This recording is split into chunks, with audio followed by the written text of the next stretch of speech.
Hi, hello. Welcome to the episode of Isaiah's Newsstand. It's your host, Isaiah Edwards. The date is April the 21st, 2026. Hopefully, this episode finds you well, in good spirits, and high hopes. As for me, I'm doing pretty good. Happy Tuesday, everyone. Hopefully the day treated you well. My day was good. We got up. I got a good amount of sleep. I felt pretty rested for the day. Got myself together, got myself to work. Work was good. It was solid. No complaints, no problems. I did towards the tail end of my shift start to get tired, which, hey, makes sense. 8 hours on the job, getting a little bit of the sleepies. But I said, you know what? I want to not take a nap in the middle of my day. Let's just get to the gym. Let's go through the day the way we, normally intend to. So that's what we did. Got to the gym. Gym was busy, but overall it was a good workout. I will say, I think I kind of mentioned this, I want to say about a week or so ago, but I've changed a bit of how I go about my sets and reps, which has been interesting for the week. Not so much, I'm still not really going to failure, so to speak, but I am definitely pushing for more reps, pushing more towards that moment of okay, I can't go any harder, can't go any further. So that's been nice in a way. I feel like it allows me to kind of maximize the time better since I'm not giving, 2 hours every day and I'm not giving it 7 days a week. So that's nice. I will say it's definitely a new kind of soreness. But I mean, hey, that's showing that, I'm hitting it. So there's that at least. That's nice. So yeah, gym session. Then I came home, had my stretch, had my snack. We did some research, and now we're good to go for the episode. So yeah, overall, good day. Not really complaining. Let's see here. Let's go ahead and do our startup, and let's get into the news. I do feel like we got a good amount of cover, so I'll try not to dilly-dally, shilly-shally too much tonight.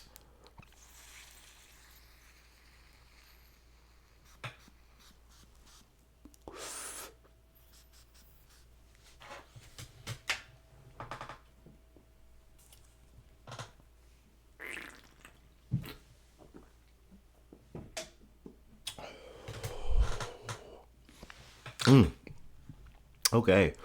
That hit the spot. Let's see if my computer's gonna work with me here. All right. Our first story comes from the BBC.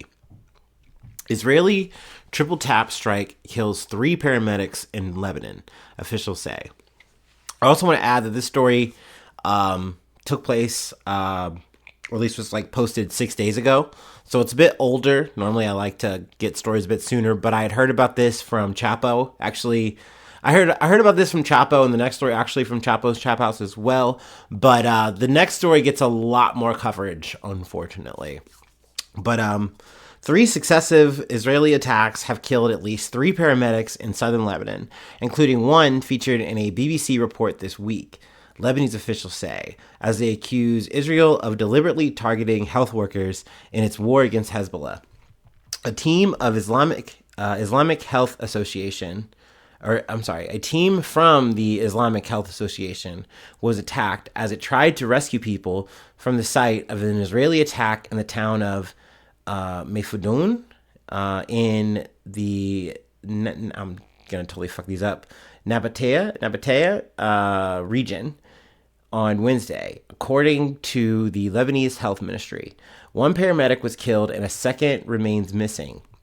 When a second team from the Islamic Health Association headed to the site, it too was attacked, and 3 paramedics were wounded, the ministry said. Then 2 ambulances of the Risalia Scout Association and the Nabatea ambulance service, which had been deployed to the site, were also attacked. 2 paramedics were killed and 3 others were wounded. Israeli military has been approached for comment. The victims included Fadel Serhan, a 43-year-old medic with the Risala Scout Association. So yeah, I mean, very unfortunate, very sad story. I just heard about that from, like I said, listening to Chop Chop House, because they talked about that. But the next story that I wanted to cover got a lot more headline coverage from The Guardian. Israeli army to launch criminal investigation after soldier strikes Jesus statue in Lebanon. Also, a bit of an update to the story, just right at the top. I believe 2 IDF soldiers might have been either arrested, apprehended, being questioned now over this whole thing. But the Israeli military is conducting a criminal investigation after a soldier was photographed striking a Catholic statue of Jesus with a sledgehammer in southern Lebanon. That is the photo I have in the thumbnail. Israel's military officials said they had determined that an image circulating on social media showing the incident was authentic. The image appears to show an Israeli soldier using a sledgehammer to strike the head of a statue of a crucified Jesus that had fallen off a cross. The Catholic sculpture is located in Debel, a Christian village in South Lebanon near the border with Israel. The local municipality said. Officials cannot say whether it had been damaged. The Catholic sculpture, reran that back.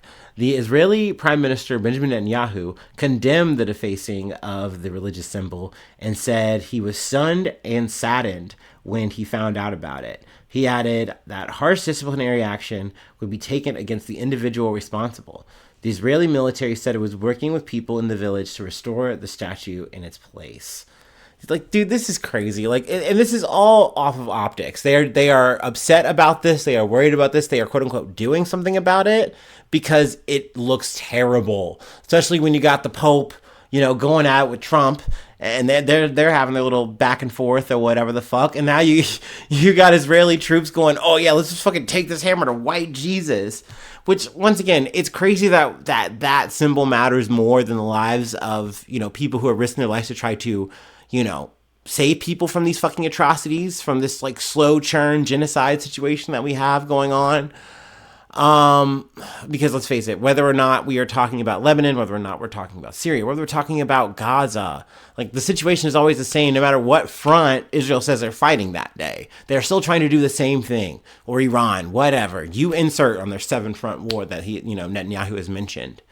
So, it's unfortunate to cover this period because, white Jesus or nah, it's still a religious symbol. You don't want to see this shit happen, period. But it's crazy that this is what it takes to get people's attention on this stuff, more so than anything. But yeah, I wanted to start, off the top with that. But let's go ahead and move on to our next story, a bit lighter. We're going to talk business. We're going to talk CEOs. We're going to talk power swaps, I guess, paradigm shifts and companies. From the Associated Press, Apple's new CEO, John Ternus, steps into the spotlight after flying under the radar for years. Apple's next CEO, John Ternus, is a company veteran who rose through the iPhone maker's hardware engineering ranks, but until now has maintained a low profile. Ternus will take over as chief executive in September for Tim Cook, who turned Apple into a $4 trillion tech colossus during his 15-year run after the death of co-founder Steve Jobs. Ternus faces challenges that will force him to step out of his comfort zone in hardware engineering. Beyond finding ways to keep Apple competitive in the artificial intelligence race, he will need to navigate supply chain questions and relationships with figures like President Donald Trump, who offered public praise for his predecessor on Tuesday. I guess I was read a little bit further. Although Cook is handing over the reins at Apple, he is widely expected to help the Cupertino, California company maintain a good relationship with Trump after he shifts over to his new role as executive chairman. So he'll still be around. Also, I don't know. It's one of those things where I really don't care who's at the helm of this company. They're all here to kind of do the same fucking shit. But I do feel like Tim Cook is not going to go down as big as like a Steve Jobs, because Steve Jobs is just the face of this fucking shit or whatever. But really, he was good at picking an idea and he was great at selling said idea. But like, I don't really know if he was like an ideas guy, really. Maybe I'm talking out of turn here. Maybe I need to get a real geek on here to talk that shit. But I don't know, man. Genius was a term that was thrown around with him. And I think looking back on it, was that guy a genius? Really? Because he kind of just ate nuts and died of cancer. Like, I don't know, man. I'm being too mean. Whatever. But not to say that I'm going to glaze Tim Cook. He just made a lot of money for the fucking shareholders, right? Like, he made all the moves. You know, he was like the top guy. He's the dude I guess you want to do this shit if you're Apple, right? And now he's saying, all right, time to pack it in. Time to give it to this guy. I mean, this dude has spent 25 years in the company. Was it Turnus? John Turnus?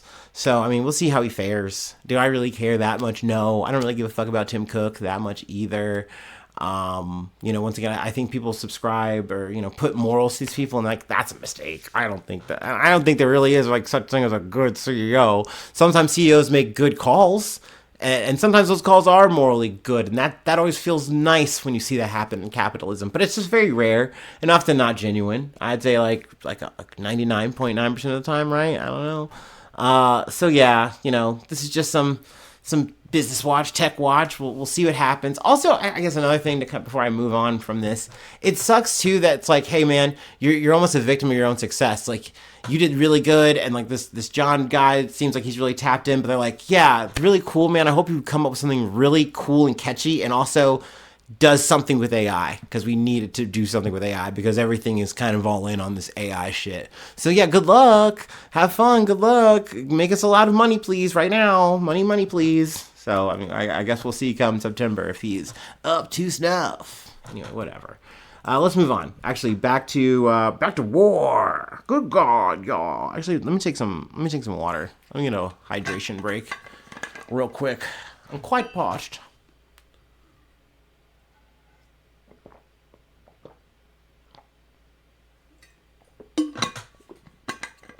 Okay. Back-to-back Associated Press articles. Love that. Trump says the U.S. will extend its ceasefire with Iran at Pakistan's request. Dude, that's so nice. That's so humble of us. So meek of us. President Donald Trump said Tuesday the United States was indefinitely extending its ceasefire with Iran, a day before it was to expire, as a new round of peace talks was on hold. The announcement appeared to ease fears that the fighting, which had shaken energy markets and the global economy, would promptly resume. Dude, I love that people are just actually hanging on to Trump's every goddamn word. Like, to a certain extent, it kind of saves the market, which is like kind of quote unquote keeping it at bay. But it's just like, you can't believe it at this point. We've been doing this for about a month now. Of this guy just like weaving a fucking tale that is the art of this fucking deal. And every time the market just herky jerks alongside it, but nothing is really changing. It's just kind of slowly but surely getting kind of worse. But we're also kind of just slow playing it now with the ceasefire shit. But let me squeak a little bit more here from the article. Pakistan had planned to host a second round of talks, but the White House put on hold Vice President J.D. Vance's planned trip to Islamabad as Iran rebuffed efforts to restart negotiations. So AKA, essentially, we got all dressed up and ready to go. Pakistan, they're rolling out the red carpet. They're getting all the security ready. And Iran's like, dude, fuck off. Like, actually fuck off. You're not gonna fucking do anything with this blockade shit. We're not gonna come and yap to you guys about nothing for a whole goddamn day plus. There's no reason. No, we're not coming. We're not showing up for that. And so then that means we're gonna go overtime on the ceasefire. So then what do? I guess we extend the ceasefire? Which leads me to believe, where are we gonna go from here? Right? Like, obviously we're in speculation land. I got my speculation hat on, But what if this is it? What if we really cannot come and actually sit down and say, hey, we're not going to actually come up with a deal with you. We got Steve Witkoff, we got Jared Kushner, and we're not actually here to do anything. We're just here to waste fucking time. Because that's what every negotiation has been. Give us all your fucking nuclear enrichment. Make sure you promise us that you'll never do nukes. Which they've done that to so many extents. And they're like, yeah, no, that's not enough. Then it's ballistics. It's always something. Like, So if we're never going to actually, get to a negotiation that leads to peace, if that's not really what this peace president is about, then where are we going to go from here? Is it like I was really dwelling on this shit before I went on. I'm like, do we just live at this state of tension? Like, because I mean, that's been the Israeli policy for, all of the Middle East. It's like, say, hey, we just do what we do. We churn and burn on this fucking shit. And then we have a ceasefire that we're kind of, quote unquote, obliging. Not really. We're killing people every day in almost every one of these, actually in every one of these situations. So like, okay. It boggles the mind that we refuse to actually say, hey, we hear your 10-point plan. We can just go along with it. It's fine. We want out. And Trump wants out of this shit. He doesn't want to fucking keep doing this shit. But he refuses to actually give up any kind of inches on it. He refuses to go back to the Obama deal that they actually had with Iran. That was workable. They're like, no, it's got to be something like that, but better. Like, that makes me look better. And Iran's trying to get their ends and edges out of this, too. They did not come into this thinking that they could hold the Strait of Hormuz. But look at them. Look at where they're at. That might be better than a goddamn nuke at this point. Because you can't make that. If they could make that, they would have done it by now. So, it's a strange state of affairs. It makes me worry in the sense of... Yeah, and obviously this is me being a selfish piece of shit. I gotta think about me, the podcaster here. I have no money. How can I afford this shit? Gas is not gonna come down anytime soon. They're not opening this shit up anytime soon. Because once again, we're staying at this state of tension. That is what I'm worried about. We're not coming down. Prices are not gonna come down. And that means they're only set to go up. So... that stresses me out. That stresses me out real bad. Not to be a scaremonger kind of guy. It's not that kind of podcast. All right. I know we talk about heavy, hard stuff, and at least the next article is going to hopefully, make me giggle a little bit, and maybe you'll laugh with me. But like, yeah, man, it's tense out here. I do think there is some, at least, talking communication. I will say Iran's playing a good hardball. And I'll give them that. I'll give them their kudos on that. But man, it's scary, man. I just want this shit just settled so we can just, get to the point of like saying, okay, now we're going to wait for things to open up and hopefully then the market can actually correct in a way that actually is sensible and makes sense. Because right now it just jerks back and forth and back and forth. And like, no, I'm a poor, dumb piece of shit. I really don't care about the quote unquote market. But the market does have that dumbass trickle down effect where I have to fucking see it at the pump every day. And that's what I give a fuck about. Okay. All right. Okay.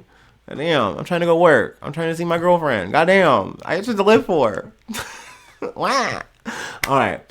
Let's move on to the next shit. Let's move on to the lighter shit. I mean, it's not really light. I mean, once again, we're talking alcohol at the workplace, at the upper echelons of government. Ugh. Oh man, que sera. Actually, shit. Cheers. Let me drink to that.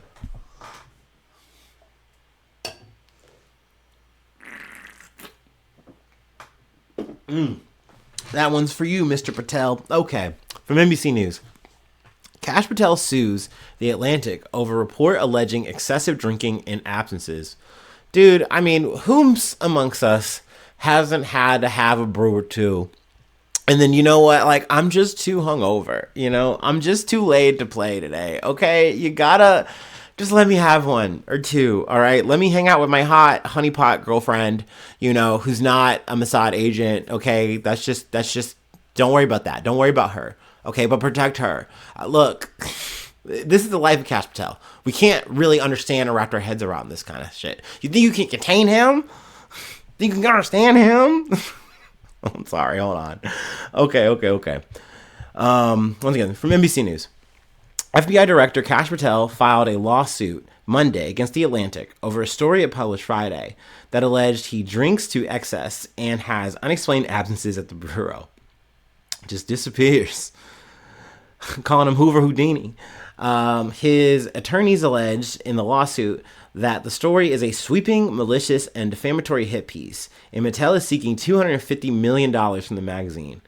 The report's opening anecdote said that Patel was locked out of an internal computer system at the FBI on April 10th, which convinced the FBI director that he had been fired by the White House and prompted him to call aides and allies, the magazine reported, citing 9 people familiar with his outreach. And I also love that, like, some people are, like, believing it because they're like, well, I mean, that kind of makes sense. It does add up. And then some people are, like, kind of happy about it. But it turns out it was like, oh, it was just a technical glitch. He wasn't actually fired. But it made a lot of logic in his head that it's like, oh no, Papa mad, Papa real mad, it's over for me, I'm fucking cooked. And he was freaking the fuck out about it. And turns out it was for nothing. Let's see. The incident quickly sparked inquiries from numerous news outlets, including NBC News, about whether Patel had been fired, which administration officials subsequently denied. Patel's lawsuit said it was false that he had panicked or engaged in a freak out over the incident, and said the FBI told The Atlantic before publication that talk of his firing was a made-up rumor. Asked by NBC News about whether the April 10th technical incident ever led Patel to believe he had been fired, the FBI declined to comment Monday. The lawsuit further alleges that the Atlantic article by Sarah Fitzpatrick contained other demonstrably and obviously fake claims. Actually, I do want to take an aside here and read one. I think this is from the Daily Beast. It was alleged in a report published by The Atlantic on April 17th, 2026, that Kash Patel, serving as FBI director, was on at least one occasion too heavily intoxicated to be reached by a security detail, prompting discussions among agents about using SWAT team breaching equipment to enter his room. Can you imagine being that faded? Can you imagine being that fucked up right now? They gotta hit the fucking Rainbow Six breach on your ass. Oh, that's fucking legendary, dude. Let's see here. Patel's lawsuit also claims that he has not targeted political or personal adversaries, and that FBI personnel actions are taken only where employees have acted unethically or undermined the mission. Patel had fired FBI employees involved in investigations into President Donald Trump, and several former FBI employees have pending lawsuits over their firings. Patel's lawsuit says the anonymous sources in the story are partisans with axes to grind and are not in a position to know the facts. It's like, okay, maybe we can find this out in court, but I really, just personally injecting here, I don't think his shit has any kind of merit. Let's see here. I'm going to blah, blah, blah. Skip ahead a little bit. In a statement on Monday, Patel called the Atlantic article a lie. They were given the truth before they published, and they chose to print falsehoods anyway, he said. I kind of just want to, we're just going to yada the rest of this. I am curious to see where the lawsuit's going to land, if it's a settlement or not. But once again, I think he's not going to get anywhere from this. I think he just wants to fight the allegations that he is a raging alcoholic loser. The problem is he's literally done this shit on live. He's literally done this shit in front of our fucking eyes with the goddamn hockey, Winter Olympic bullshit. He was over here chugging a beer, like, woo, having a great old time, getting all tuckered out. Okay, like, brother, you do this shit. You love this shit. You never get nervous. So just own it, man. Like, just fucking dust this shit off. I think it's really petty to try to get your little money out of this, but hey, ain't that the American way? But speaking of the American way, speaking of the art of the deal, I didn't cover the story. It's a bit old, but I figured, hey, kind of nice way to bundle it. A U.S. federal judge on April 13th, 2026, dismissed Donald Trump's $10 billion defamation lawsuit against the Wall Street Journal regarding a 2025 article about his ties to Jeffrey Epstein. Judge Darren P. Gales ruled that Trump failed to prove actual malice, a required standard for public figure defamation, which I think is, once again, going to be something that Kash Patel is going to run into in his situation. But yeah, that's from the Wall Street Journal and other fucking sources. Anyway, let's move on. We have one more story that I wanted to cover. And, it's a corrupt politician. It's another firing. It's another happy trails to you. But this is a Democratic, version. So there you go. Never say I'm not fair and balanced. But yeah, let's go ahead and take our last break and we'll close it out. Oh.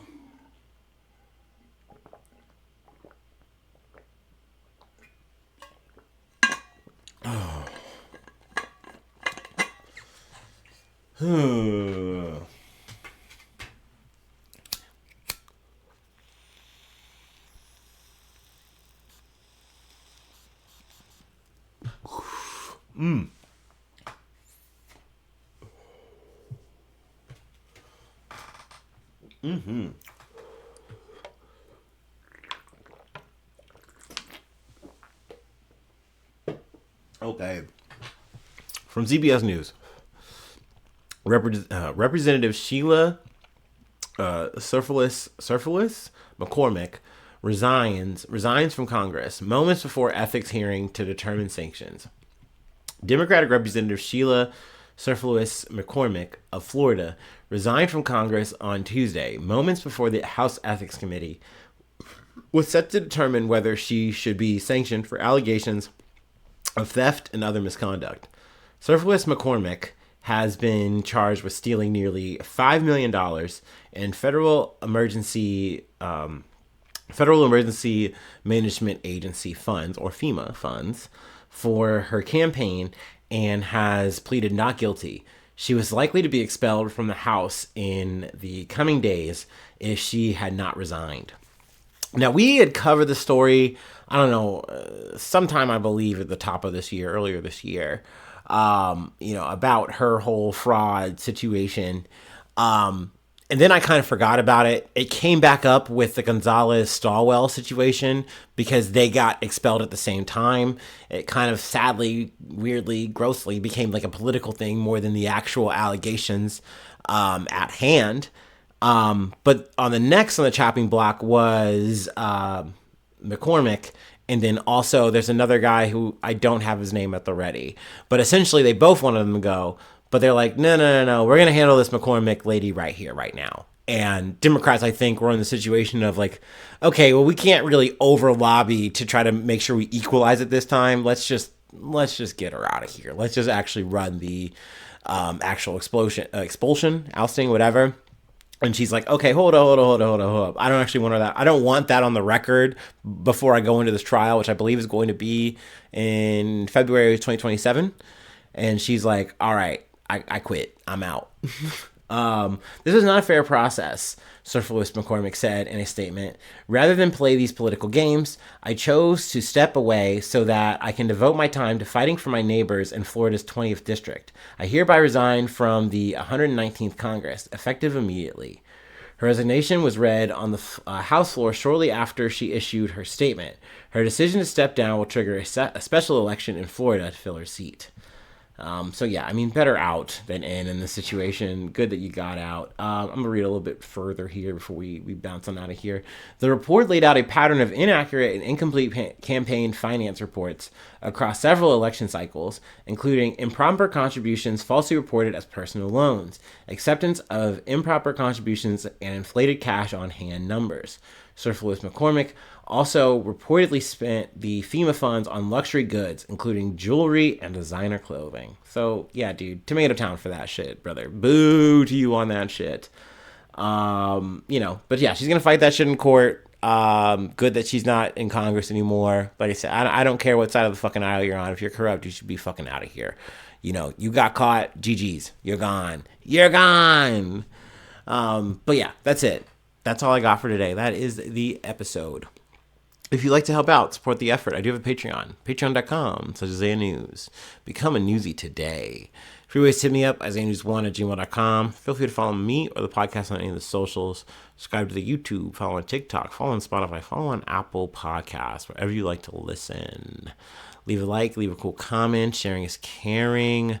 5 stars on Spotify, 5 stars on Apple Podcasts are always appreciated, but you ain't got to do nothing. You ain't got to do Nathan at all. If you just wanted to hang out and listen, and that's it, then that's it. Thanks so much for that. Hopefully I see you soon for some more good news. I love ya. Bye-bye. Mwah.